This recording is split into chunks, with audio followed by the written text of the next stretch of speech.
यह जो आप पीपल का पेड़ देख रहे हैं यह मामूली पेड़ नहीं है, और ये जो चबूतरा देख रहे हैं यह भी एक कोई मामूली चबूतरा नहीं है। एक ऐसा चबूतरा है जहाँ से देश के पहले प्रधानमंत्री ने अपनी राजनीतिक बिसात की शुरुआत की थी, अपनी राजनीतिक पारी की शुरुआत की थी।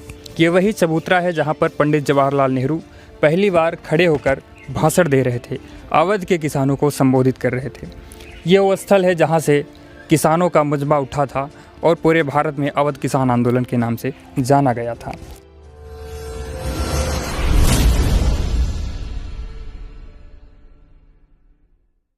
भारत अपनी आज़ादी की 75वीं वर्षगांठ मना रहा है। उन जवानों और किसानों को स्मरण करने के लिए जो देश की स्वाधीनता के खातिर आंदोलन किए, गोरों के काले कानून के तहत गिरफ्तार भी हुए और हंसते हंसते फांसी के फंदे पर भी झूल गए, उन तमाम शहीदों को याद करते हुए आज हम आपको एक ऐसे स्थल पर लेकर चल रहे हैं जहां पर अंग्रेजी हुकूमत के खिलाफ किसानों के एक बड़े संगठन ने आज़ादी की लड़ाई में अंग्रेज़ों को घुटने टेकने पर मजबूर कर दिया था। स्थल था उत्तर प्रदेश के प्रतापगढ़ जिले में स्थित रूर नामक गांव, और संगठन था भी इसी गांव के नाम पर, रूर किसान सभा, जिसने अवध किसान आंदोलन के नाम से एक ऐसा बिगुल बजाया था जिसकी गूंज लुटियंस दिल्ली में बैठे हुक्मरानों तक पहुंचती थी, जिनकी गूंज सुनकर बड़े से बड़े नेता भी जो आज़ादी के लिए संघर्ष कर रहे थे उनका साथ और समर्थन देने के लिए इस स्थान पर आ पहुंचे थे। आज भी जिनके बलिदान दिवस पर मौन दिशाएं आरती उतारती हैं, हवाएं चंदन बनकर सौरभ से अभिषेक करती हैं, सई का पवित्र जल चरण पखारता है, उदित होते ही भास्कर की किरणें जिन्हें नमन करती हैं, उन्हीं देशभक्तों की पुण्य स्थली है यह रूरे ग्राम।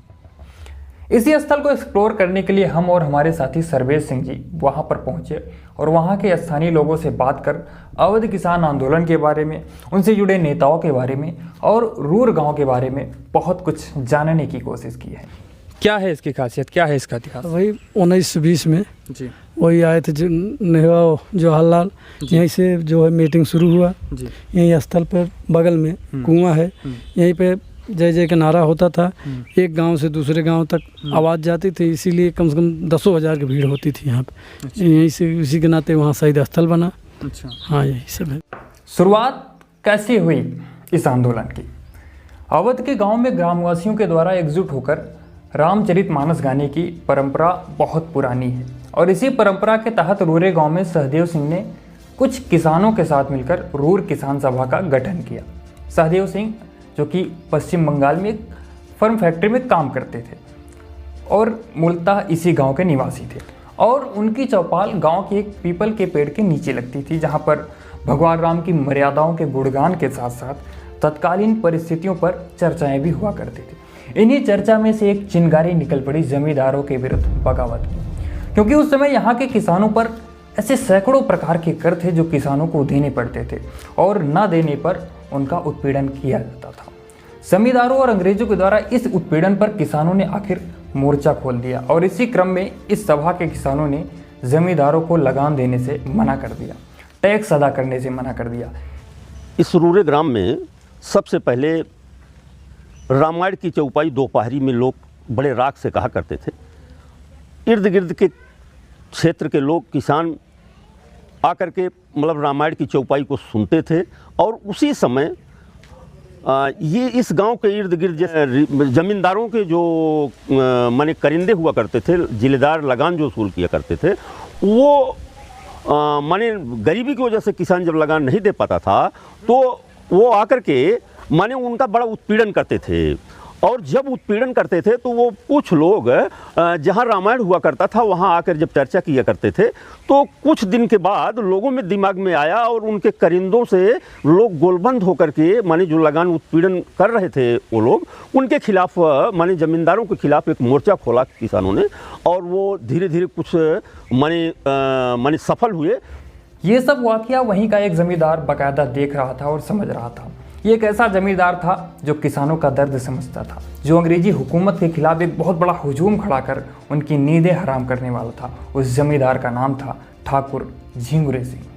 तो उसी बीच ठाकुर झिंगुरी सिंह उन्होंने फिर जब देखा कि बहुत थोड़े से किसानों के इकट्ठा हो जाने से वो ज़मींदारों के जो करिंदे हैं वो कम उत्पीड़न करते हैं, तो उन्होंने मतलब करीब 200-250 की संख्या में किसानों को गोलबंद किया और धीरे धीरे वो किसान इतना मजबूती से गोलबंद हो गया कि आरी बगल के जो जमींदार थे झिंगुरी सिंह से उस संगठन की वजह से वो भय खाने लगे, डरने लगे कि कहीं उनके आदमियों को छेड़ने से माने एक दिक्कत खड़ी होगी। अभी आपने जिक्र किया था कि आपके बाबा श्री जो थे वो एक जमींदार थे, उसके बावजूद उन्होंने किसान आंदोलन किया था। क्या कारण हुआ था ऐसा कि उन्होंने किसानों को एकजुट किया और आंदोलन शुरू कर दिया?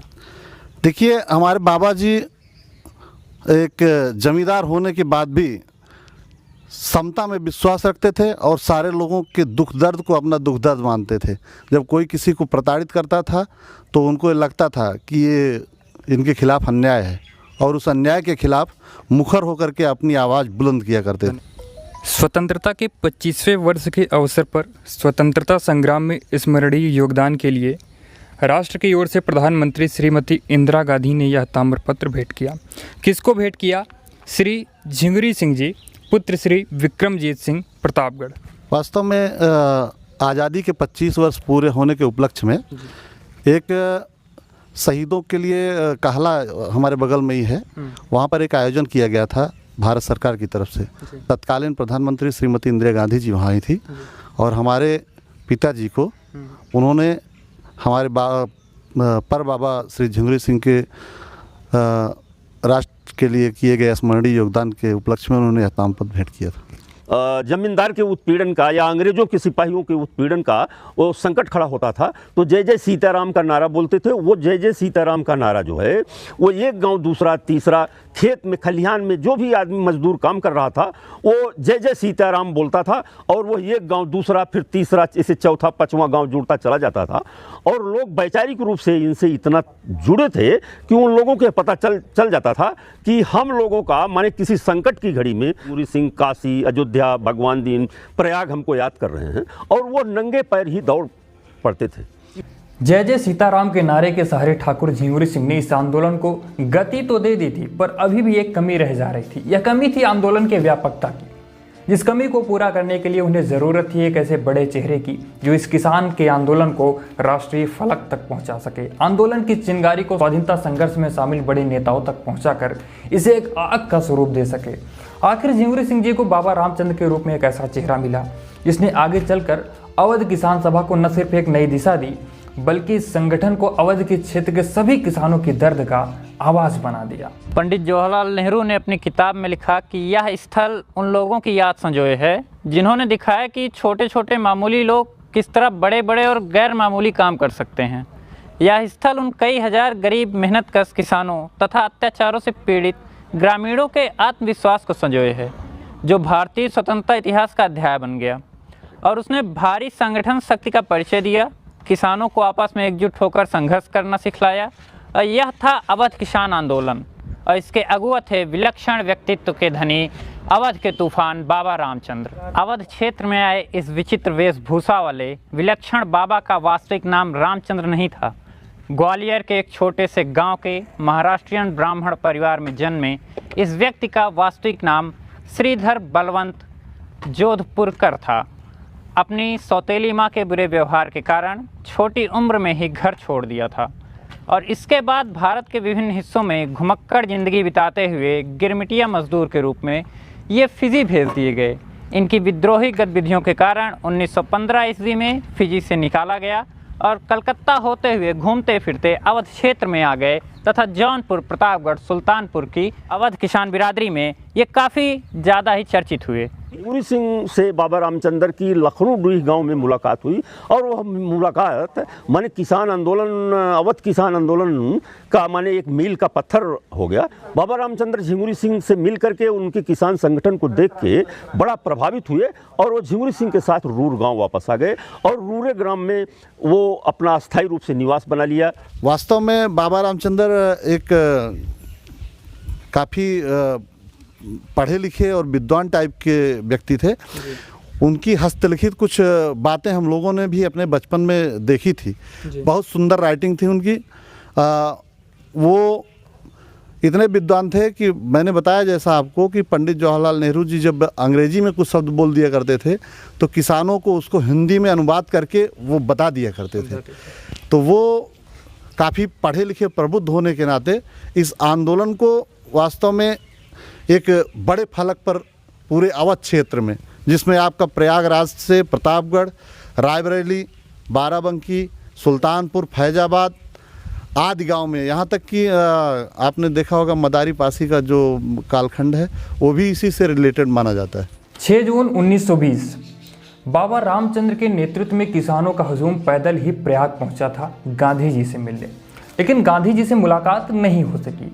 पर पंडित नेहरू, पुरुषोत्तम दास टंडन और गौरी शंकर मिश्र जैसे नेताओं से ये सभी लोग मिले और उन्हें पट्टी प्रताप बढ़ाने का न्योता भी दिया। नेहरू जी ने अपने लिखा, एक हमने पढ़ा था मैंने अपने उसमें, कि जब मैं विदेश से वापस आया और संगम तट टहलने गया तो देखा कि बाबा रामचंद्र ठाकुर झिंगुरी सिंह माने लगभग 250 की संख्या में किसानों को लेके जय जय सीताराम का नारा बोल रहे थे। हमारे मन में उत्सुकता हुई कि ये लोग कौन हैं। सबसे पहले काशी कुर्मी से मेरी मुलाकात हुई। काशी कुर्मी ने कहा कि चलिए हम अपने राम और लक्ष्मण से मुलाकात करा दें, और नेहरू जी ने लिखा कि जब मेरी बाबा रामचंद्र से मुलाकात हुई, झिंगुरी सिंह से मेरी मुलाकात हुई और उन किसानों के दुख दर्द को मैंने देखा, तो उन लोगों ने रूर आने का मुझको न्योता दिया। मैं रूर पट्टी से पैदल आया और यहाँ बाबा रामचंद्र ने हमको कई सभाओं में मतलब हमसे भाषण दिलवाया, और सर्वप्रथम जब रूर में मैं भाषण सार्वजनिक रूप से देने लगा सार्वजनिक लोगों के बीच, तो मेरे पैरों में कंपन हो रही थी, बार बार अंग्रेजी के शब्द निकला करते थे। वर्ष था 1920 और तारीख थी 17 अक्टूबर। इस ऐतिहासिक दिन का साक्षी बन रहा था रूर गांव, जहां पर बाबा रामचंद्र, सहदेव सिंह और झिंगुरी सिंह के साथ बैठे थे संयुक्त प्रांत किसान सभा के गौरी शंकर मिश्र, जो समूचे उत्तर प्रदेश के किसानों के लिए बने संगठन के अगुवा थे, और उनके साथ में आगे चलकर देश के होने वाले पहले प्रधानमंत्री पंडित जवाहरलाल नेहरू बैठे हुए थे। इस सभा में पहले 150 ग्रामों में स्थापित किसान सभाओं को मिलाकर प्रतापगढ़ जिले में किसानों का संगठन बनाना तय था। पर प्रतापगढ़ के ही निवासी माता बदर पांडे, जो कि इलाहाबाद हाई कोर्ट में वकील थे, उनके सुझाव पर समूचे अवध क्षेत्र के लिए इस संगठन का निर्माण किया गया। इस किसान आंदोलन में 28 अगस्त 1920 वो तारीख थी जिस दिन इसकी ताकत का अंदाजा लगा, जब संगठन के बड़े नेताओं को लकड़ी चोरी के फर्जी आरोप में जेल में डाल दिया गया था। तब अवध के हजारों किसानों ने प्रतापगढ़ मुख्यालय को घेर लिया और प्रशासन को इन नेताओं को छोड़ने पर मजबूर कर दिया था। वास्तव में ये संगठन कितने विश्वास के साथ है, माने कितना आगे बढ़ा कि प्रतापगढ़ में जब बाबा रामचंद्र और ठाकुर झिंगुरी सिंह को जिला जेल में माने गिरफ्तार करके जिला जेल में भर्ती किया गया, वो बंद किया गया, तो एक अफवाह फैल गई कि बाबा रामचंद्र और झिंगुरी सिंह को मार दिया गया। तो माने 1930-35 के बीच का वक्त रहा होगा। 50,000 की संख्या में जिला जेल को किसानों ने घेरा, और माने तब तक घेरे रहे किसान जब तक कि बाबा रामचंद्र और झिंगुरी सिंह को माने तत्कालीन कलेक्टर BN मेहता को छुट्टियों से सरकार ने वापस बुलाया, और उन्होंने कहा कि यदि इनको मतलब निःशर्त रिहा नहीं किया गया तो जिले की स्थिति नियंत्रण में नहीं होगी, और इन लोगों को निःशर्त रिहा किया गया संगठन के बल पर, माने अपने संगठन के बल पर। आपका नाम? अरविंद वर्मा सर। तो आप वर्तमान में यहाँ पर क्या हैं? प्रधान सर। ये प्रधान है। तो प्रधान जी, आप जिस तरीके से देख रहे हैं कि इस जगह का एक ऐतिहासिक महत्व रहा है, लेकिन ये जगह काफ़ी समय से उपेक्षित रही है, इसका सौंदर्यीकरण भी नहीं किया गया है। तो इस वर्ष आप प्रधान बने हैं, क्या आपकी कार्ययोजना में शामिल है? जी सर, शामिल है सर, इस काम विकास करेंगे सर। अच्छा, तो विकास के रूप में आप इसमें क्या ऐसा कुछ करते हैं जिससे जिला के अन्य स्थलों में भी ये शुमार हो जाए? कि ब्लॉक तहसील से इसको बनवाएं, इसको बढ़िया से एकदम अच्छे से, तो फर्श करा देंगे इसको जी। हाँ, एकदम पेंटवा देंगे इसको, बढ़िया से एकदम लगेगा स्थल है। अच्छा, हमारे पूर्वज का स्थल है ये सब जी। जी चलिए, बहुत बहुत धन्यवाद। और इस समय हम आए हैं, ये रूरे ग्राम सभा का पंचायत भवन था कभी, आज इसकी ये ऐसी स्थित है। ये 1987 के आसपास बना 15 फरवरी को, और उस समय के मंत्री रहे श्री श्याम सूरत उपाध्याय जी, ग्राम विकास एवं पंचायती राज, जिन्होंने इसका उद्घाटन किया था, जो कि बड़ी ही दयनीय स्थिति में चला गया है। हम आइए इसको आपको अंदर सिखाते हैं, यहाँ की क्या हालत है। और प्रशासन द्वारा इस पर ध्यान न दिए जाने के कारण, साथ ही इसकी समय समय पर मरम्मत न किए जाने के कारण इसकी ऐसी स्थिति बनी हुई है। अपना वजूद लोगों के सामने दिखा रहा है कि हाँ, कभी ये भी एक पंचायत भवन था जहाँ से गांव की समस्त प्रकार की गतिविधियाँ सुचारू रूप से चलाई जाती थी। गोरों के काले अध्याय का अंत करने वाले उन तमाम जवानों और किसानों की कहानियों में से एक रूर गांव के अवध किसान आंदोलन की यह दास्तान आज़ादी के उन दीवानों के प्रति हमारी दीवानगी को और ज़्यादा प्रबल करती है और ज़्यादा मजबूत करती है। बहुत बहुत धन्यवाद। जय हिंद।